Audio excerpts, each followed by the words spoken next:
Okay, everyone. It's been a long day. Ooh, gosh, you've got a whole bunch of people already. um,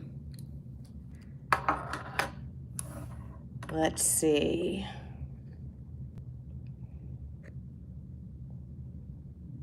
Nancy, why do you have butterflies in your stomach? It did. It went. You can see I've had a frazzled day. It is very cold today. It is very windy, and we had a great turnout. We did so getting to court was kind of crazy. By the time we showed up, there was a line back almost around the building, and people were waiting to get in.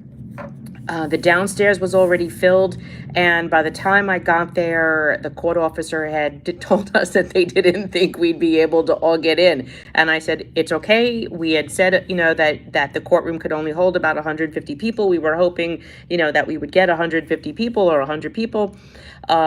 We had that and then some. At least most of us were able to get downstairs and hang out downstairs so that everyone could watch the televisions that were there. Those that were upstairs or outside were able to live stream on their phones.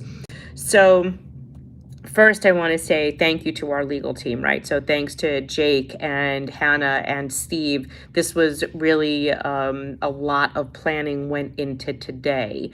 The lawyer that argued the case for the city of New York was Mr. Deering. And if you can go up on YouTube, we did put the link on announcement section of our website, nycretirees.org. So if you go up to our website, you can go and click that. For some reason, I can click it on my cell phone right now, but I'm for whatever not able to watch it on my computer. But if you have trouble, just come back to it. It's probably still processing.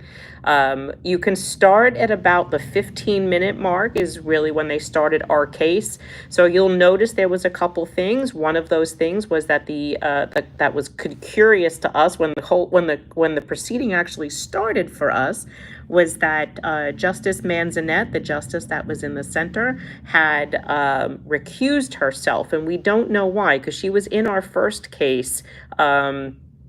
But I'm sure we'll find out as time goes along. Anyway, the argument started. You only get a few minutes each person, the city side and then our side. And because the city was the one that filed the appeal, they can go first and last. That's why, if you're questioning why Jake didn't get more time, it was because he didn't file the appeal.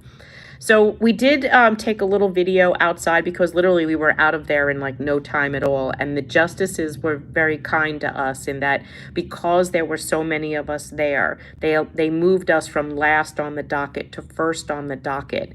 And so we started 15 minutes in, and it was really not a long time that we were sitting inside. I would say probably about maybe 20-ish minutes or so. We won't know the decision of the court. It could take a week, it could take a month, it could take 3 months, it could take 6 months. We really don't know, but we're hoping we will get an answer soon. The other questions that retirees asked outside was, if we, let's say the court finds against us, what happens? Well, then we can appeal to the New York State Court of Appeals, which is the highest court in the state, which is where the city appealed the Campion case. Our very first case from 2021 is in the New York State Court of Appeals. So either if the mayor loses, I'm sure he will probably want to do the same thing. Anyway, I think it was great to see everybody. We met outside. We gave everyone a little briefing. I did make a little video of it, which I will upload to YouTube as soon as I can. And then you can watch that. It was just maybe a 10 or 15-minute video where Jake gave a little update about what happened, a recap to explain for those that were in the courtroom that could watch what was going on, that were questioning about what happened, and those that watched it from outside. It is important when we have cases like this that you do come out. We do recognize that not everyone will always be able to get in, but trust me, it's important that the judges know you were there, and And that even though you couldn't get in, even the court officers were very kind to us, and they were like, wow, this was exciting to see all of you. And everyone was very happy and kind and helpful in getting everyone where they needed to go. And if you watch the video about the 40-ish minute mark, as all of the retirees are leaving the courtroom, you'll see Justice Manzanet actually says, well, we haven't had this kind of a turnout in a long time. And then Justice Gesmer, who is sitting to her right, says, yes, since the Yankees case. So it was kind of funny to see that they recognize that people want to take part of their process. That doesn't happen all the time. Usually the lawyers just go and argue, and especially during COVID, we didn't have the ability to be in court. And so that first time, if you remember, we watched Jake from literally our living rooms, so to be part of the judicial process and show the justices that this means a lot to a lot of you, to come out in the cold knowing that you may not get in, but that you want to be part of this judicial process, that says something to the court. So it's important, even though maybe you're not happy that you didn't get inside, know that your presence there was very, very important, okay? If you do have questions, I know there's over 200 of you in the chat on this live stream right now. Please feel free to just drop your questions in the chat, and then I'll, your comments, and I'll see what I can do to answer them. If I don't see anything and we end the live, what I'll end up doing is just go back later and answer your questions there, okay? If the questions are on Facebook and not on this YouTube, I'll go back and answer those later. But you can watch what happened. Like we said, the link is on nycretirees.org. Go to the court announcements. It's on the announcements page. You can click that link. If you're not able to watch it on your computer yet, click it on your cell phone. You should be able to watch it there. And we emailed it out yesterday as well. The only other person in the courtroom that I could see was the lawyer. Thanks, Mike. It's on Facebook page now. Okay. Was the lawyer Alan Klinger for the Municipal Labor Committee. Our phones had to be off, so I didn't get text messages until late. And what I'm answering back, I'm trying to get everyone's questions answered. So some of them were about the stabilization fund, or how come, Jake didn't say something. Well, remember, you only have like 7 minutes to talk, or 4 minutes to talk, depending how much time the court gave you. And you want to answer the justices' questions, not necessarily what you think will make what argument you want to make. It's really where the justices need clarification. So, yes, it was clearly apparent that Mr. Deering was not telling the truth about the stabilization fund. They actually even asked him a question about it, and I believe that was just before then was when Mr. Klinger sent him a message on a piece of paper. He literally leaned over and put it on the desk in front of Mr. Deering, which I think he was clarifying the stabilization fund usage. And definitely the judges read the briefs that Jake and Steve wrote, because you can see that they were able to tell who the MLC represents and who they don't. What was the name of the court case Mr. Deering asked them to look into in the end? Okay, so that case was called the Donahue. It was called Donahue v. Cuomo. And that case did settle right around the time of, I think, our second case. It was like February of 23, I think. And that was the case that he had asked the judges, which they weren't really too happy that he was trying to point their attention to something. But we don't really think that case has anything to do with anything, especially the point that he was trying to make with it. So we weren't too concerned about that. We were very familiar with Donahue v. Cuomo. It did kind of affect us in some ways, in that at least our case was filed before that court case came down with a decision. But I think we're still okay. Jeffrey says, correct, Klinger handed him a note during the hearing. Yes. Praying for a good outcome. Thank you for all you do. You're welcome, guys. I know it's not like, one of those Law and Order episodes, but it does definitely take a lot out of you to get there and listen to this. And I know it's also stressful to be there and not understand what you're hearing. So if you have more questions, I can answer them here, or we can try to answer them tomorrow on the update. And tomorrow's update might be a little late, so if you're hanging around, just know it might be a little late. You're welcome. So that's really now we're in a wait and see pattern. We don't have court dates yet for the first 2 court cases, and we're just we'll wait and see what decision it is on this one. Is there a future deadline for when the judges will render it? Nope, they could take their sweet time. Anthony DiLeonardo, my wife and I are glad you're fighting for all of us. You're welcome, Anthony. Lenore says, thankful for everything you're doing to try to ensure that we don't lose our benefits. You're welcome. It's a process, right? So, and listen, so while I'm waiting for more questions, if there's more questions, we are still looking to rent buses to get a bunch of retirees to go up to Albany on Monday, April 15th. It is tax day. We have our state legislation that is moving quite along nicely, and it's getting a lot of support. So we would like to see if retirees would like to go. It is an all-day event. We do not know where the buses we will schedule to pick you up from. When we scheduled to go to Hartford last year, that bus left from Manhattan. If there's a lot of people going, then we will have to have multiple buses leave from several different areas rather than just one down by City Hall. Until we get a full assessment of who's RSVPing, I can't tell when those buses will be, where those buses will be picking people up from. So for right now, we know that we will have one in Manhattan around the City Hall area, and then we'll let you know the other boroughs depending upon how many people are signing up from where, and then we will let you know. But we really need you to sign up, to commit to going. We expect those buses to leave from their locations at about 8 a.m. We need to be up in Albany for 1 p.m. and then a couple hours up there, and then we will head home. Remember, it's like a 4-hour drive, so plan to be with us all day long. Is the case we're waiting to hear about the $15 copay, or have they put the Advantage plan back on the table? Lenore, right now the Advantage plan is still an option, not something you're forced into, and we don't have any court date for the copay case. This case that we argued today was Bentkowski versus City of New York.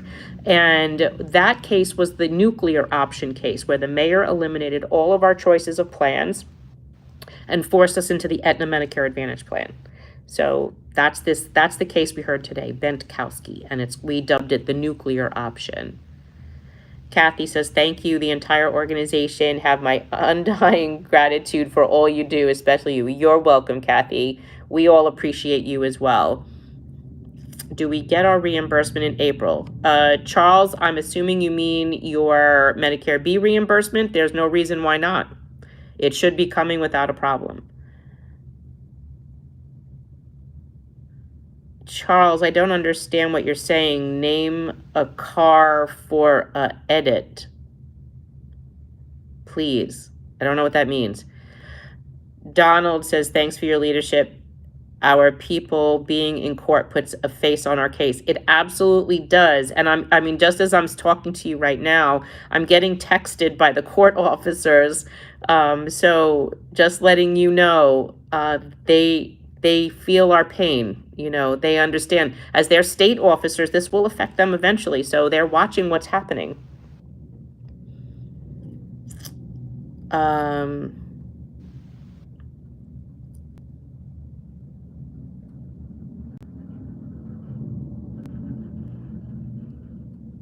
Why did one judge leave? Okay, so John, one judge left because she had to recuse herself. She did not say why. And typically when judges do that, is there some kind of a conflict? We don't know what the conflict was. She doesn't have to tell us.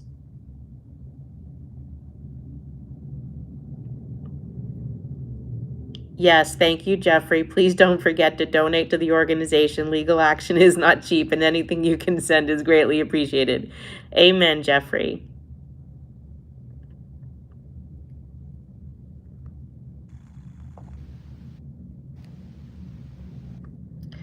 Um,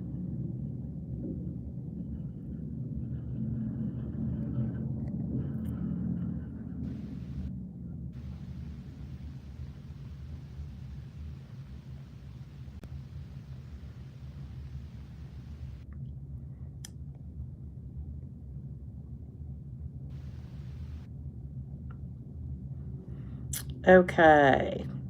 Well, I'm going to end this here because somehow we're getting some wacky people into our chat. And I'm not quite sure how they were able to get in here. um,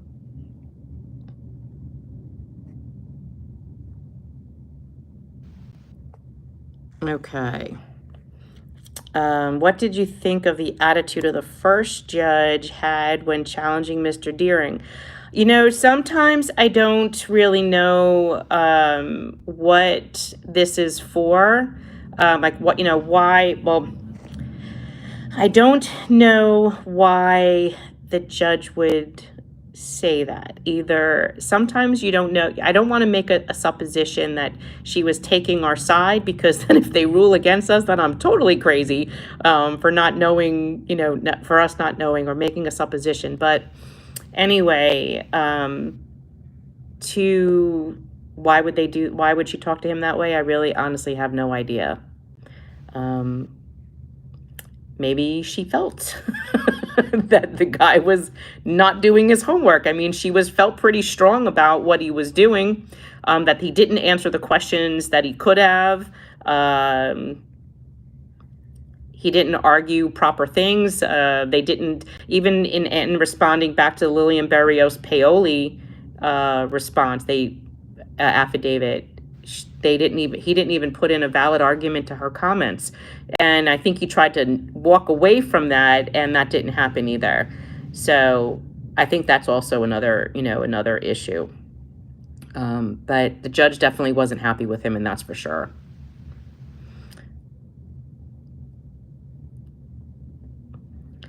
If there was a 2-2 tie as mentioned by one judge, who will be the fifth? She says that in the beginning that one would be appointed.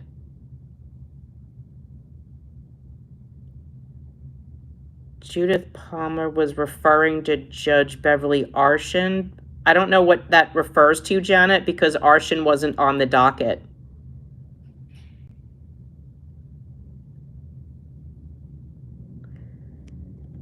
Remember, the judges and court officers will retire someday. Absolutely.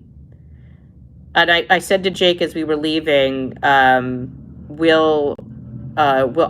make sure we get something to the court officers or send something there to their office to say thank you.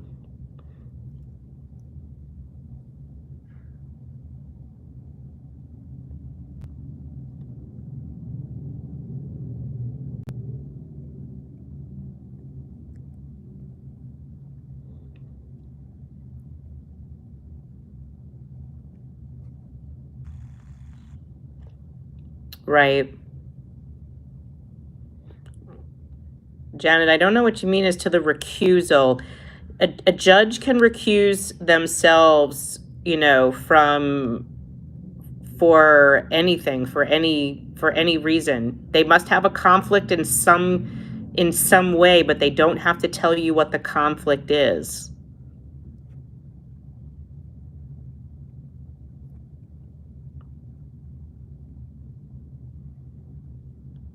You're welcome, Sherry.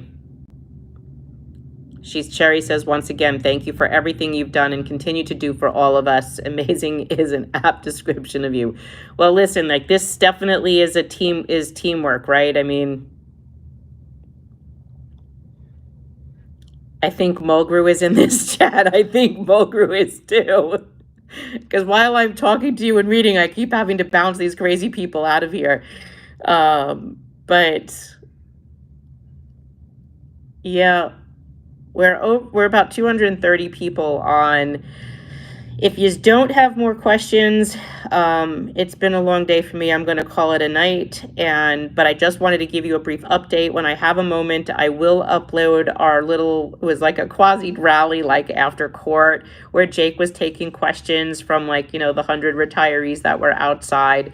So I just want to say thank you to everyone for supporting what we're doing. Like Jake always said, that unfortunately we only have ourselves to protect ourselves, and that no one's going to be helping us. So this fight will end up coming down to us helping each other. For the teachers, look, you guys, you retired teachers, you've got a lot going on. If you're active teachers, because we have a lot of active teachers in our group as well that are watching what's happening. Retired teachers, it is very important that you motivate your retired teacher colleagues into supporting the change for retiree leadership. Let's get Tom Murphy out of there, because he refuses to acknowledge that retirees do not want this garbage that Michael Mulgrew is supporting or trying to force down our throats. Yesterday, he actually, the Unity Caucus argued against a living wage for paras. So if you're a para, you know a para, you're married to a para, your sister's a para, someone's a para, understand that this is a wrong way to go. The retirees under Retiree Advocate are advocating for their election, for Bennett Fisher, and getting him elected to take over Tom Murphy's position. Michael Mulgrew's election is not till next year, but trust me, I don't plan on going anywhere. Active teachers need to understand what Michael Mulgrew is planning for their future and what he's doing to the rest of the unions. And this is where retired teachers come into play, is because many of you vote. And the only reason why Mr. Mulgrew stays in office, or Unity stays in power, and is able to abuse what they abuse in the labor movement, is because they stay in power. So if they're not willing to listen to retirees' needs and wants, and understand that the needs of what they are pushing is not what we need, and they're not willing to listen to the message, have us at the table or not even in the room, then it's time that the retirees who are coming out to support Unity understand. Some of the arguments made in the retired teachers, if you remember the January 9th hearing, was that they felt that they wanted choice and they were fine to pay for it. Some of those active teachers or retired teachers who argued that they wanted choice, they weren't arguing that they wanted to be in Medicare Advantage. They were arguing that they wanted to pay for their health insurance, which was in violation of 12-126, or what most of us were arguing. Many of us are DC 37 retirees. We can't afford to pay. Many of us are also retired from a long time ago, like police officers and firefighters from back in the late 70s, early 80s. They make very small pensions. They wouldn't be able to pay either. Michael Mulgrew is okay for advocating for haves and have-nots. Wealthier retirees can have better care. Those who don't have enough of a pension, well, then you could just take the free crap that he's offering you. And that shouldn't be the way it is. The healthcare program for the city of New York was designed that everyone would equally have healthcare, that everyone would have the same ability, as in 12-126 says, that the city will pay the full cost of health coverage up to the HIP HMO for every employee, retiree, and their dependent. They didn't argue that or legislate that you should have a crappier plan if you're retired. That nowhere did they say that. It was about equality. So, and if you remember the 60s was about equality as well. And that's why Medicare came about in the first place. So I think he's on the wrong side of history on this. And I think we just need to keep fighting and looking out for ourselves. Retired teachers, you need to start motivating around the retiree advocate group and try to get the retiree advocate slate elected. Make sure you get your friends to vote. Those ballots are probably coming out soon, because I believe that election is in May. And then you all stay tuned, because Michael Mulgrews' election is coming up eventually, and I'm sure he will start to open himself up to that campaign. And we need to see who else as an active teacher would be willing to run for that position to make sure that he's not only protecting his active teachers, but his retirees and the city in general. Never before have I ever seen where a teacher, a union, would have advocated that you pay for healthcare. I mean, literally yesterday, he said that it was okay. I think yesterday was the first time he said, not that he was advocating for premium-free healthcare, but low-cost healthcare. I was like, what? When did that become a talking point? So Beverly says, I don't know how my name came up on here. I'm not a judge, just one of us.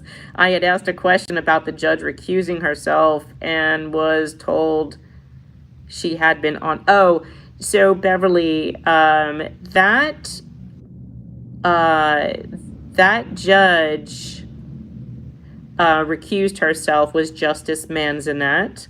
And yes, she was on the first time we were in the Court of Appeals, First Department. She was on that panel. If you remember, she was the one when Judge Ung said, well, why don't you just offer one plan? And then she said, no, because one size doesn't fit all. That was Justice Manzanet. So we were kind of disappointed to see her walk out. But, you know, sometimes if you have a conflict, she did the right thing, or she probably would have been challenged if someone else found out whatever the conflict was. LW, I don't know. Neither Murphy nor Mulgrew was representing our interests on this very important matter. No, you're correct. Michael Kluger, do you think DC 37 Retirees Association members should withhold dues to send a message to AFSCME? So, Michael, this came up the other day. One of the conversations we were having with the DC 37 retirees is to suspend your COPE payment, or your, wait, we don't call it COPE, we call it People's Monies. If you're donating to People's, you don't donate to People's. Make sure you donate to this organization to keep advocating for you. People's, COPE, that's all political action, right? I'm not going to advocate at this point to withhold your dues to DC 37 retirees. That may come up as a later conversation, but right now I want to give the judicial panel an opportunity to come forward and do the right thing, right? I want to give them the benefit of the doubt. If they don't do the right thing and reinstate the board that they wrongly removed, then maybe that'll be another conversation. But right now I'm not advocating. I don't want to advocate, and I don't think the DC 37 retirees officers, former officers, because they've been removed, would advocate for that either. Not paying your people's money, because AFSCME is literally being strong-handed on this, and they've not responded to us, our requests for help. They didn't respond to the retirees' requests for help. Or even us. I emailed Ann Widger asking her, well, where do you stand on this? You did a People's Money campaign on protecting Medicare and Social Security. Where are you on this situation, and why aren't you helping us on this? And she didn't want to have a meeting with me. Felt I was disingenuous. Does a retiree spouse also have to take? Yes, if they are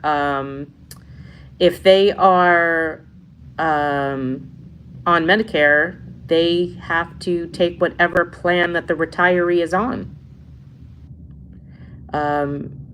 They can't take something different. Celso, you're welcome. Yeah, well.